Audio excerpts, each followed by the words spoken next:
જય શ્રી કૃષ્ણ બધાને. તો આજે હું તમને રસોડામાં નહીં દેખાઉં, કેમ કે અમે જઈએ છીએ બધા ડિનર માટે. વેધર કંઈક આવું છે અને છોકરાઓ રેડી થઈને આવી ગયા છે. અમે જઈએ છીએ આજે સિટીમાં અમે પહોંચી ગયા, પણ બહુ ઠંડુ વેધર હતું.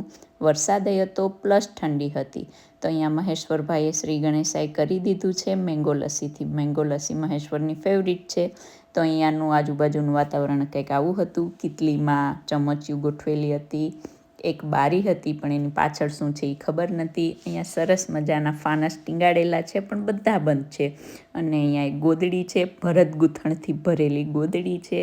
અને અમારું આવી ગયું છે રેકડીમાં કંઈક, પણ 1 મિનિટમાં તો મેં રેકડી ખાલી કરીને પાછી રિટર્ન મોકલી દીધી, કેમ કે આપણને બહારનું ખાવાની તો બહુ મજા આવે. અને પતિદેવ પાઉંભાજી લીધી છે, પણ એને હું સહયોગ કરું છું ખૂટાડવામાં. અને આવી ગયું છે મારું વડાપાઉં. બહુ મોંઘું હતું, 10 પાઉન્ડનું એક વડાપાઉં. ભાવ સાંભળીને જ મારી તો ભૂખ મરી ગઈ. ટૂંકમાં મારું કહેવાનું એક મતલબ એમ છે કે હું 1000 રૂપિયા ખાઈ ગઈ. અને આ બારીની પાછળનું રહસ્ય મને જાણવાની બહુ ઈચ્છા થઈ, એટલે આપણે બારી ખોલી.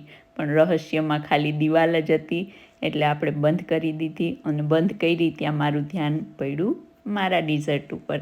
ફાલુદો, મસ્તીનો છત્રીવાળો ફાલુદો આવી ગયો છે. અને આ જુઓ, ગરમા ગરમ ડિઝર્ટ મહેશ્વરભાઈએ ઓર્ડર કર્યું હતું. અને છોકરાઓને બ્રાઉની બહુ ભાવે, એટલે છોકરાઓ માટે બ્રાઉની આવી ગઈ છે. મોટાભાઈની છત્રછાયાની જે મહેશ્વરભાઈ ટ્રાય કરે છે ગરમા ગરમ બ્રાઉની ખાવા માટે.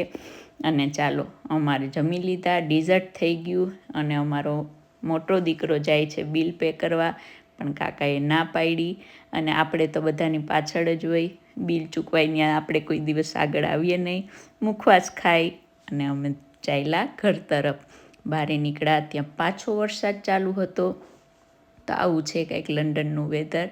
સતત વરસાદી વાતાવરણ છે હમણાં તો આ છે મારો મિની વ્લોગ. જો તમને ગમે તો લાઈક કરજો, શેર કરજો, સબસ્ક્રાઈબ કરજો અને કોમેન્ટ કરજો. જય શ્રી કૃષ્ણ બધાને.